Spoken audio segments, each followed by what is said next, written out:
نحمده ونصلي ونسلم على رسوله الكريم اما بعد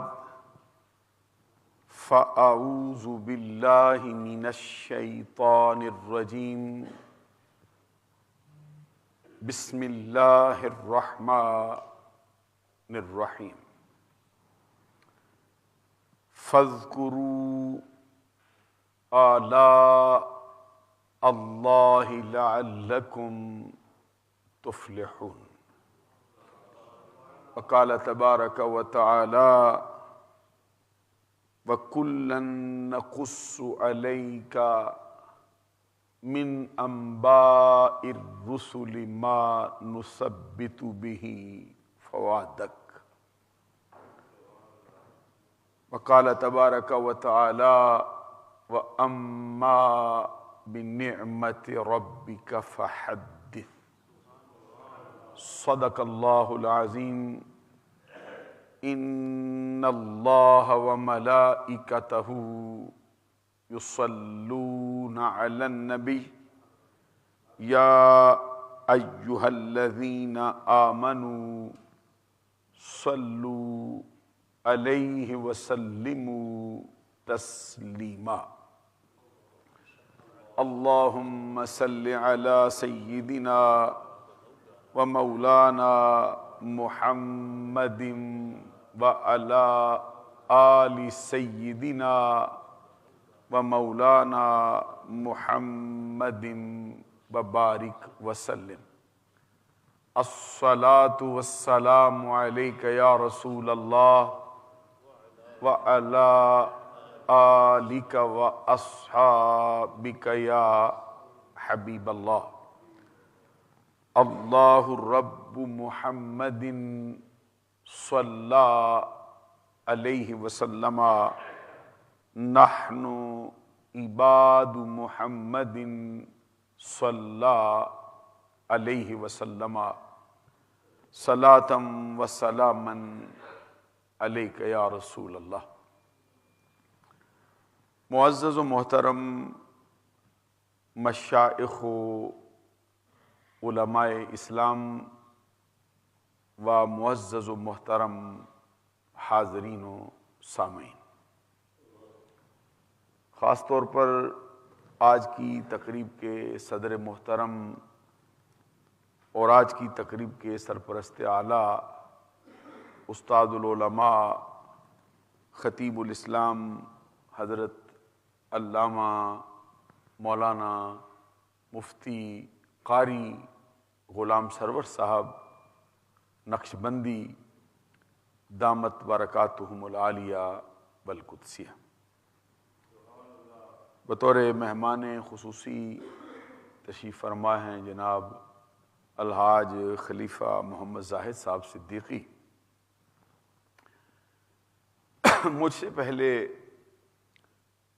بہت ہی تحقیقی اور حوصلہ افزا خطاب آج کی تقریب کے عنوان کے اعتبار سے سماعت فرما چکے ہیں۔ تھوڑا سا اپنے دیے ہوئے وقت سے لیٹ پہنچا ہوں، جس کے لیے میں حضرت قاری صاحب سے بھی آپ تمام حضرات سے بھی معافی کا طلبگار ہوں۔ سرزمین بریڈ فورڈ میں آج میلاد النبی صلی اللہ علیہ وسلم کے سلسلے میں جلوس کا اور جلسے کا اہتمام تھا، جس کی وجہ سے تھوڑا لیٹ ہوں۔ ہر شخص کو قریب قریب یہ بات معلوم ہے کہ میلاد النبی نبی صلی اللہ علیہ وسلم کی پیدائش مبارک کو اور ولادت باسعادت کو کہا جاتا ہے۔ لفظ عید اکثر یا ہمیشہ بطور سابقے کے اس کے ساتھ استعمال ہوتا ہے۔ اس کا معنی ہمارے عرف میں خوشی ہے۔ پورے کلمے کا عنوان کا مطلب ہے نبی اکرم صلی اللہ علیہ وسلم کی پیدائش مبارک کی خوشی. اور اس کا جو پورے پروگرام کا جو جزو ہے، اجزاء تو اس کے کئی ہوتے ہیں، جو اس کا جزو اعظم ہے وہ ذکر مصطفیٰ ہے. ذکر مصطفیٰ کی اہمیت سے کون سا مسلمان ہوگا جو آگاہ نہ ہو کہ اللہ کی مخلوق میں جو سب سے پسندیدہ ذکر ہے وہ ذکر مصطفیٰ ہے. حدیث میں یہ فرمایا گیا ہے کہ ذکر الانبیاء من العبادات و ذکر الصالحین کفارہ. اس کا مطلب ہے کہ نبیوں کا ذکر عبادت ہے اور نیکوکار لوگوں کا ذکر گناہوں کا کفارہ ہے. دو باتیں ہوئیں، نبیوں کا ذکر عبادت ہے، نیکوکار لوگوں کا ذکر عبادت بھی ہے، گناہوں کا کفارہ بھی ہے. تمام نبیوں کا ذکر عبادت ہو، گناہوں کا کفارہ ہو تو نبیوں کے سردار کا ذکر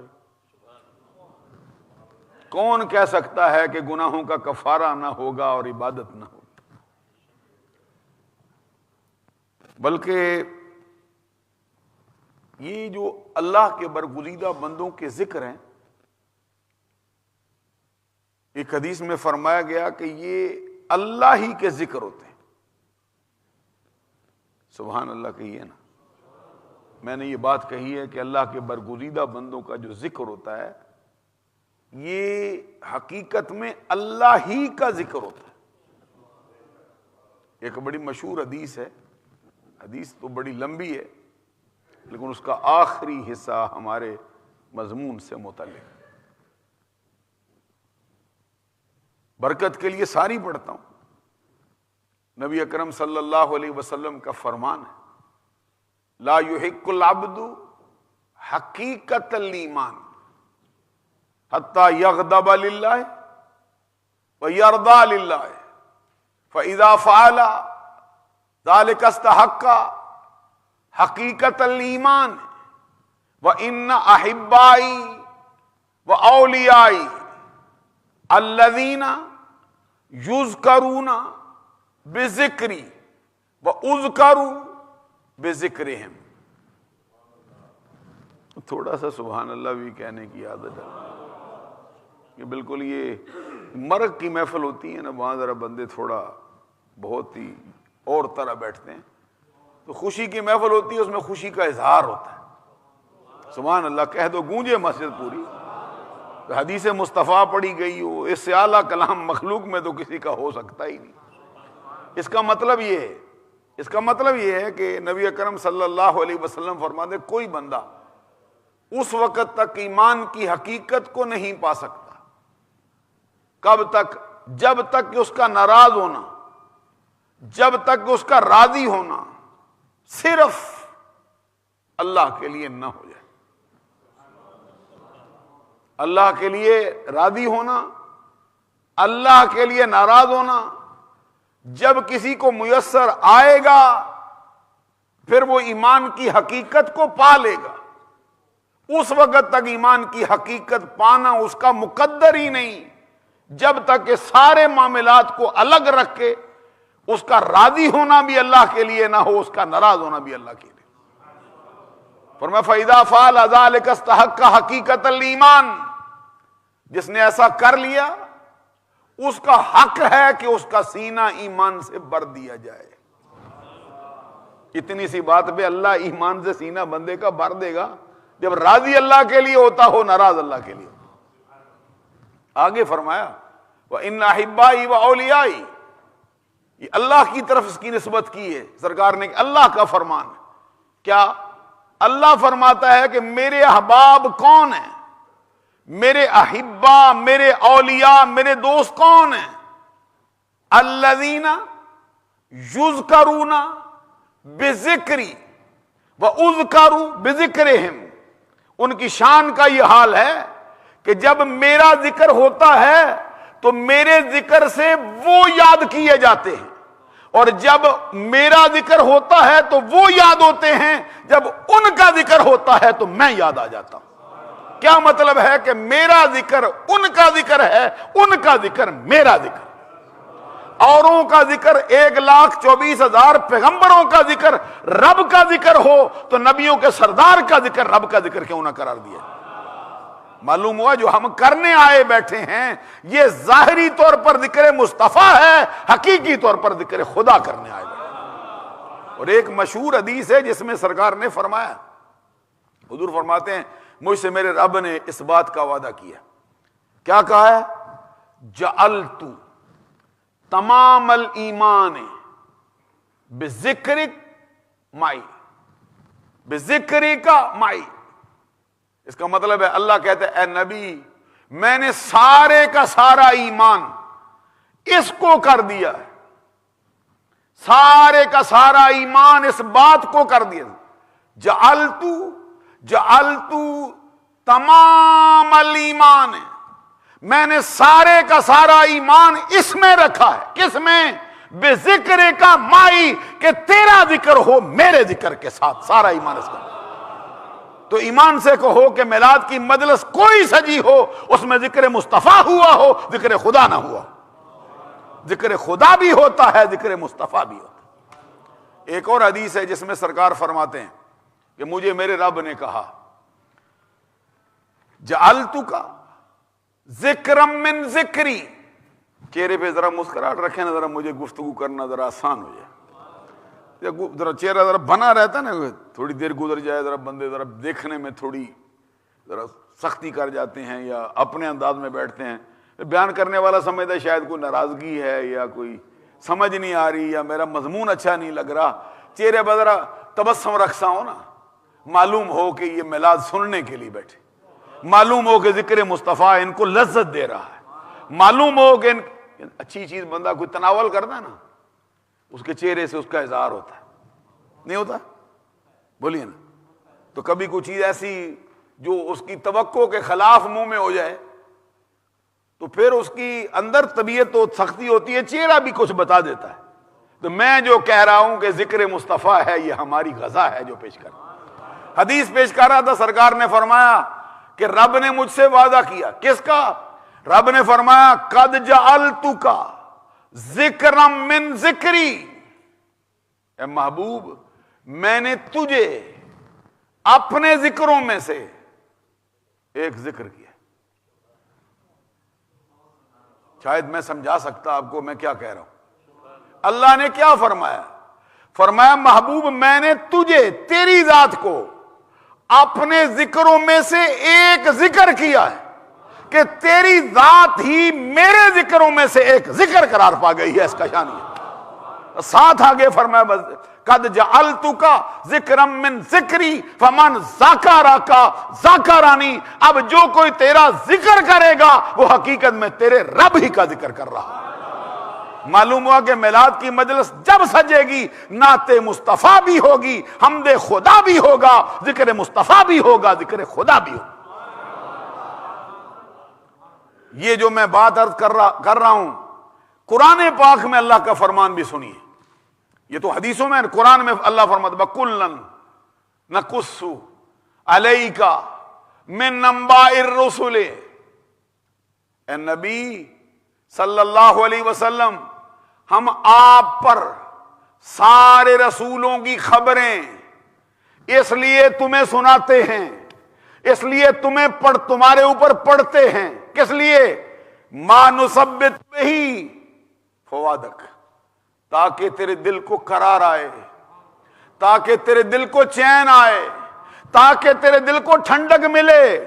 رب کہتا ہے 1,24,000 کے قریب جو نبی رسول آئے ہیں حضرت آدم سے لے کر عیسیٰ علیہ السلام تک سارے رسولوں کا ذکر آپ پر کرنے کی وجہ یہ ہے کہ آپ کے دل کو ٹھنڈک نصیب ہو جائے، آپ کے دل کو قرار آ جائے۔ میں کہتا ہوں اللہ فرماتا ہے 1,24,000 پیغمبروں کا ذکر مصطفیٰ کے دل کے چین کا باعث ہے۔ ہم کہتے ہیں نبیوں کے سردار کا ذکر ان کے امتیوں کے لیے دل کے چین کا باعث کیوں نہ ہو؟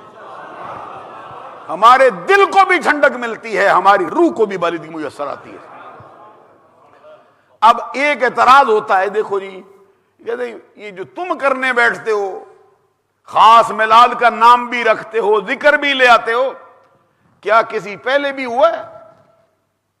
اس کے لیے ایک حوالہ مجھے لگتا ہے کہ شاید میں پیش کر ہی سکتا ہوں، اتنا سا ٹائم میرے پاس ہوگا۔ ہمارا دعویٰ ہے کہ یہ ایسا ذکر ہے یہ سرکار نے خود کیا ہے، اور ایسا ذکر ہے صحابہ کے جرمٹ میں کیا ہے، اور ایسا ذکر ہے جس میں فرمایا ہے کہ صرف میں نہیں کرتا ہوں، مجھ سے پہلے بھی ہوتا رہا ہے۔ یہ کتاب کا نام ہے مشکات المصابیح، صفحہ نمبر اس کا 513۔ راوی کا اسم گرامی حضرت ارباز بن ساریہ رضی اللہ تعالی عنہ۔ فرمان کس کا؟ ہمارے آقا صلی اللہ علیہ وسلم کا اپنا۔ کہاں ہوا؟ صحابہ کے جرمٹ میں۔ سرکار نے فرمایا انی عند اللہ مکتوب خاتم النبیین وان آدم لمنجدل فی تینتہ وسأخبرکم بأول امری ان الدعوۃ ابراہیم وبشارۃ عیسیٰ والرؤیا امی التی رأت حین وضعتنی قد خرج لها نور اضاء لها منہ قصور الشام۔ مجھے امید تھی سبحان اللہ کچھ تو کہہ دو گے،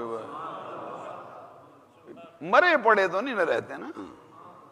یہ پھول ہوتی ہے نا، طبیعت پھول ہوتی ہے۔ ذکر مصطفیٰ ہو رہا ہے، اور کہانی سے نہیں ہو رہا، فرمان مصطفیٰ سے ہو رہا ہے۔ میں لطیفہ سنانے کے لیے، ہنسانے کے لیے نہیں کہہ رہا، میں آپ کو عرض کرتا ہوں کہ آپ کے دل پہ چوٹ ہو کہ جب ذکر ہو شعروں سے وہ اور ہوتا ہے، ذکر ہو کہانیوں سے وہ اور ہوتا ہے، ذکر ہو مصطفیٰ کی زبان سے وہ اور ہوتا ہے جو سنا رہا۔ ایک مرتبہ پھر سنا دوں آپ کو، ذرا ٹھنڈک آئے آپ کے دل۔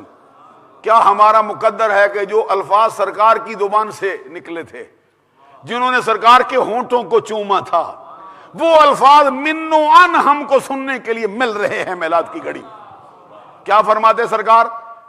انی عند اللہ مکتوب خاتم النبیین وان آدم لمنجدل فی تینتہ وسأخبرکم بأول امری ان دعوت ابراہیم وبشارت عیسیٰ والرؤیا امی التی رات حین وضعتنی قد خرج لها نور اضاء لها منہ قصور الشام۔ یہ حدیث پڑھی ہے فقیر نے، کتاب کا حوالہ بھی دے چکا ہوں، راوی بتا چکا ہوں، سنو اب اس کا معنی۔ سرکار کہتے ہیں میں اللہ کی بارگاہ میں اس وقت خاتم النبیین کا مرتبہ پا چکا تھا۔ کس وقت؟ جب حضرت آدم علیہ السلام کا خمیر گوندا جا رہا تھا۔ حضرت آدم علیہ السلام پانی مٹی کی درمیانی کیفیت میں تھے، پانی ملا کر اور مٹی ملا کر ان کا جو ہے وہ لبوب تیار ہوتا تھا، جیسا کہ اللہ کی اور مصطفیٰ کی شان کے لائق ہے۔ فرماتے ہیں وہ گوندا جا رہا تھا، میں صرف مرتبہ نبوت ہی نہیں، مرتبہ ختم نبوت پا چکا تھا۔ میرا شان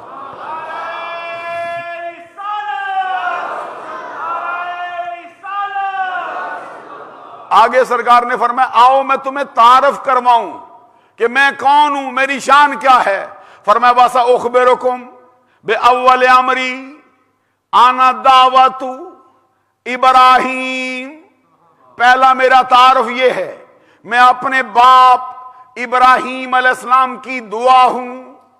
و بشارت عیسیٰ، اپنے بھائی عیسیٰ روح اللہ کلمت اللہ کی بشارت ہوں، و رویا امی، اپنی ماں اماں جان کا خواب ہوں، التی حین وضعتنی، وہ خواب جو میری ماں نے اس وقت دیکھا جب میری ماں نے مجھے جانا، جب میری پیدائش ہوئی، جب میرا میلاد ہوا، جب میں دنیا میں جلوہ گر ہوا، میری ماں نے وہ کیا رویا دیکھا، خارج لہا نورن، ان سے ایک نور ظاہر ہوا جس سے شام کے محلات بھی روشن ہو گئے۔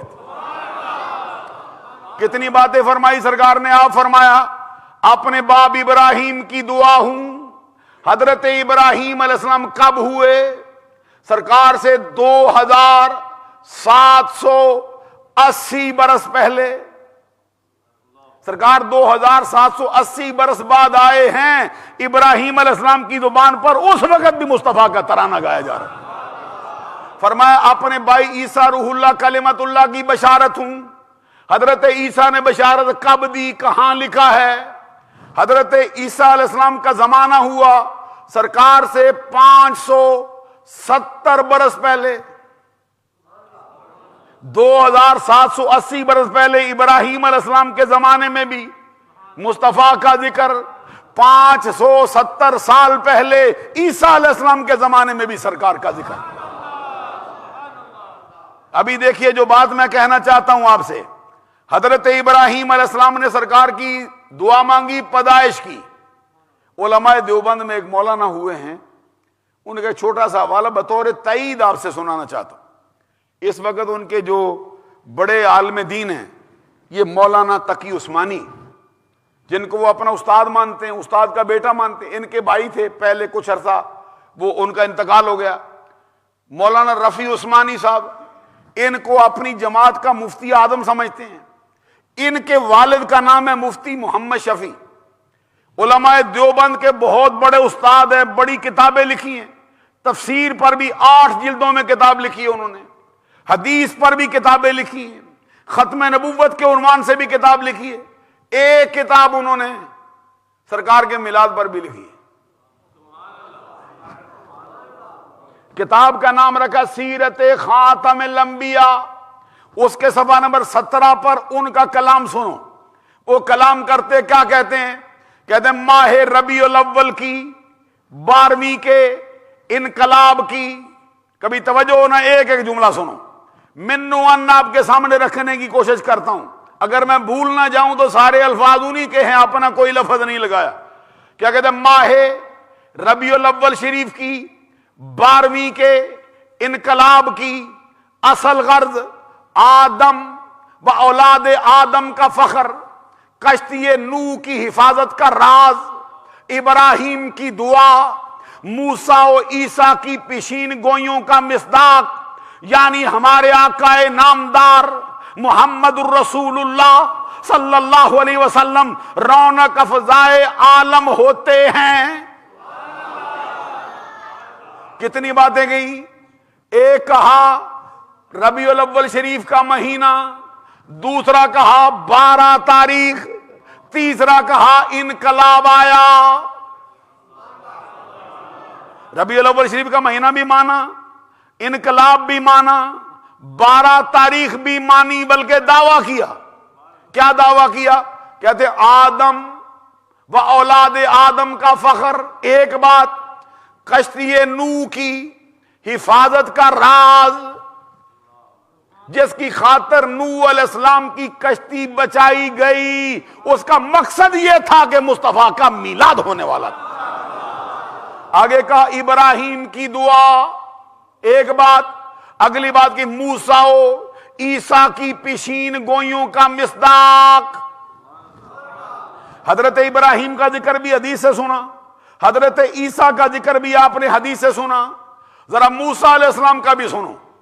ایک روایت میں آتا ہے اللہ تبارک و تعالیٰ نے موسیٰ علیہ السلام کو جب تورات کی الواح عطا فرمائی، حضرت موسیٰ کلیم اللہ علیہ السلام نے اللہ کی بارگاہ میں عرض کیا مولا تیرا شکر ہے، سر سجدے میں رکھ دیا کہ تو نے مجھ پر تورات نازل کی، ایک عظیم الشان کتاب تو نے مجھے عطا فرمائی، میں تیرا لاکھ شکر ادا کرتا ہوں۔ اللہ تبارک و تعالیٰ نے فرمایا موسیٰ ہم نے تیرے دل کو سب سے متواضع پایا ہے، عجز و انکساری کا مرکز پایا ہے، اس لیے ہم نے تیرے دل پر یہ کتاب اتاری۔ ساتھ فرمایا فَخُذْ مَا آتَيْتُكَ وَكُن مِّنَ الشَّاكِرِينَ وَمُتْ عَلَى التَّوْحِيدِ وَحُبِّ مُحَمَّدٍ صلی اللہ علیہ وسلم۔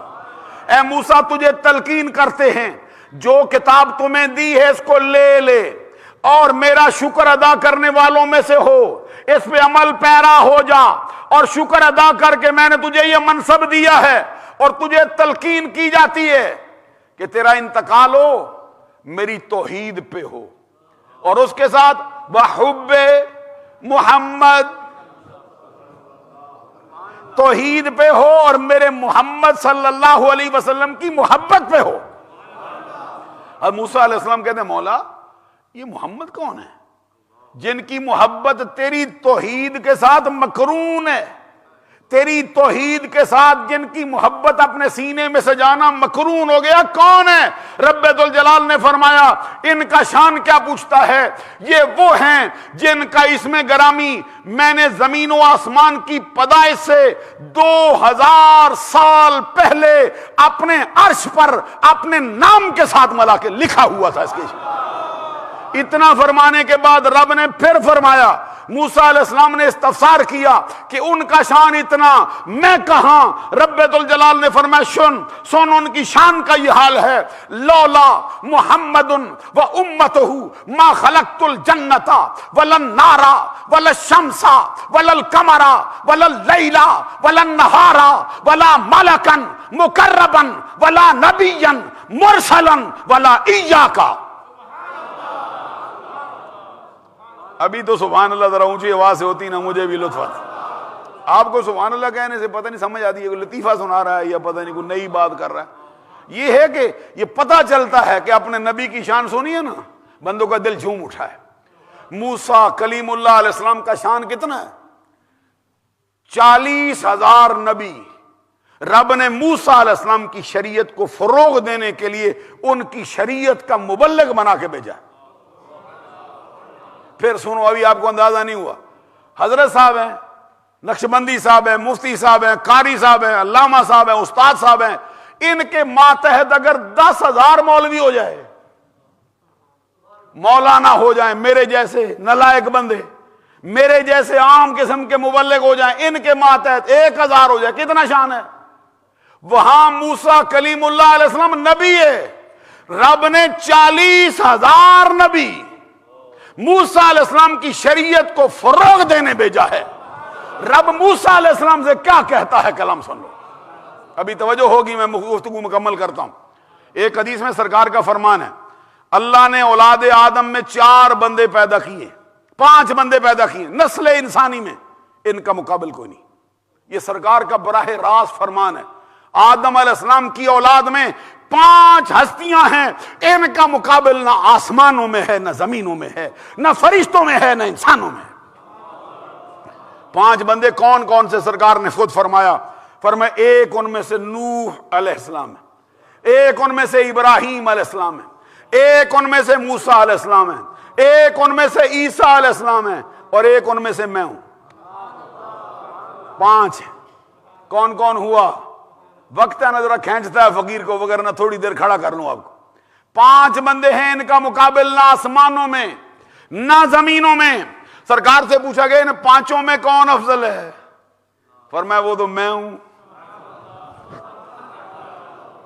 اور نظریہ اہل سنت میں سرکار کے بعد سب سے اونچا درجہ حضرت ابراہیم علیہ السلام کا ہے۔ تو ابراہیم علیہ السلام کا قرآن پڑھ کے دیکھو، اللہ سرکار کی حدیث بھی آپ نے سنی، سرکار کہتے ہیں میں ابراہیم علیہ السلام کی بشارت دعا ہوں۔ کب مانگی ہے؟ قرآن اٹھا کے دیکھو، ربنا وابعث فیہم رسولا، جب خانہ کعبہ تعمیر کر چکے ہیں اس وقت دعا مانگتے ہیں، مولا کعبہ تیرے حکم پر تعمیر میں نے کیا ہے، اب اس کو آباد کرنے والا مصطفیٰ بھی بھیج دے۔ ذرا غور کرو، ذرا غور کرو، ابراہیم علیہ السلام کو خود کتنے درجے کا نبی ہے؟ حضرت ابراہیم پوری کائنات میں سرکار کے بعد سب سے اونچے درجے کی ہستی کا نام. نہ جبریل ان کا مقابل ہے، نہ اسرافیل ان کا مقابل ہے، نہ میکائیل ان کا مقابل ہے، نہ موسیٰ ان کا مقابل ہے، نہ عیسیٰ ان کا مقابل. تو ابراہیم علیہ السلام خود جد الانبیاء ہیں، امام الانبیاء ہیں. خود ان کے بیٹے دیکھو، ایک بیٹا اسماعیل ہے، دوسرا بیٹا اسحاق ہے، پوتا یعقوب ہے، پڑ پوتا یوسف ہے. جس کے اپنے گھر میں اتنی نبیوں کی فوج ہو، جس کے گھر میں اتنے نبیوں کا اللہ کا کرم اترا ہوا ہو، نبیوں کی بارات ہوئی ہو، وہ ان کو نہیں پھر مصطفیٰ کو مانگ رہا ہے. پتہ چلا محمد عربی جیسے ہیں ویسے نہ اسحاق ہیں، نہ اسماعیل ہیں، نہ یعقوب ہیں، نہ یوسف ہیں. سرکار حضرت ابراہیم علیہ السلام کے بعد سب سے اونچا مرتبہ جس کا ہے حضرت موسیٰ ہے. تو موسیٰ کلیم اللہ علیہ السلام کی شان کا اندازہ لگاؤ. ہاتھ بغل میں دبا کے باہر نکال دیں نا، 14ویں رات کے چاند کی طرح چمکنے لگ جاتا. ہاتھ کا ڈنڈا پھینکتے ہیں، عصا پھینکتے ہیں، سانپ بنتا ہے. اور سانپ بنتا تو آرٹیفیشل نہیں ہوتا، پلاسٹک کا سانپ نہیں ہوتا ڈرانے والا. سانپ بنتا تو سانپوں والے کام کرتا ہے. ایک 80,000 جادوگر آئے تھے مقابلے میں، ہر جادوگر نے ایک لاٹھی ایک رسی پھینکی. قرآن کہتا ہے دیکھنے والوں کو اچھلتی کودتی سانپ بنتی نظر آئی. رب نے فرمایا موسیٰ ذرا عصا پھینکنا. تو موسیٰ علیہ السلام نے عصا پھینکا، سانس کھینچا اس عصا نے، سانپ بنا نا، سانس کھینچا. کتنی لاٹھیاں کھا گیا، کتنی رسیاں؟ 1,80,000 رسیاں جو لاٹھیاں سانپ بنتی دکھائی دیتی تھی کھا گیا. جا کے موسیٰ نے پکڑ لیا. پھر ڈنڈے کا ڈنڈا ہے، نہ قد بڑا ہے نہ وزن بڑا ہے. اب کسی کو ہم نے یہ کہتے نہیں سنا کہ جناب سانپ ہو تو ڈنڈا نہیں ہو سکتا، ڈنڈا ہو تو سانپ نہیں ہو سکتا. ہم کہتے ہیں معجزانہ شان میں ایک نبی کے ہاتھ پر یہ معجزہ ظاہر ہوا. دنیا کا کوئی بندہ نہیں دعویٰ کرتا کہ ڈنڈا ہو تو سانپ نہیں، سانپ ہو تو ڈنڈا نہیں. ہم کہتے ہیں قدرت رب کو مانو کہ بشر ہو تو نور ہو سکتا ہے، نور ہو تو بشر ہو سکتا ہے. وہ جو سانپ ڈنڈے اکٹھے کر سکتا ہے وہ نور و بشر بھی اپنے کرم سے اکٹھے کر سکتا ہے. میں بات عرض کر رہا تھا موسیٰ کلیم اللہ علیہ السلام نے عرض کیا مولا اتنا شان ہے؟ رب ذوالجلال نے فرمایا موسیٰ سن اس کی شان کیا ہے. میں نے حدیث پڑھی ہے، کیا فرمایا؟ لولا محمد و امتہ، اگر میں محمد کو پیدا نہ کرتا اور اس کی امت کو نہ بناتا، ما خلقت الجنت ولا النار ولا الشمس ولا القمر ولا اللیل ولا النہار، تو نہ میں جنت کو بناتا، نہ میں دوزخ کو بناتا، نہ میں سورج کو بناتا، نہ میں چاند کو بناتا، نہ میں دن کو بناتا، نہ میں رات کو بناتا، ولا ملکن مقربن، کسی مقرب فرشتے کو نہ بناتا، ولا نبیًا مرسلن، کسی نبی مرسل کو نہ بناتا، ولا ایاکا، موسیٰ پھر تجھے بھی نہ بناتا. سبحان اللہ کہو بلند آواز سے، اونچی آواز سے کہہ دو سبحان اللہ. تو میں یہ کہہ رہا ہوں، یہ کیا کہتے ہیں علماء دیوبند کا استاد مولانا کہتا ہے موسیٰ عیسیٰ کی پیشین گوئیوں کا مصداق، یعنی ہمارے آقا انعامدار محمد الرسول اللہ صلی اللہ علیہ وسلم رونق افزائے عالم ہوتے ہیں. بیان تو جاری رہنا چاہیے لیکن مغرب کی نماز پھر افضل وقت بھی ضائع نہیں ہونا چاہیے. ایک حدیث چھوٹی سی پڑھتا ہوں آخر میں. اب نسبت مل گئی ہے نا، کیا فائدہ دے گی؟ اس کے فائدے کتنے ہیں؟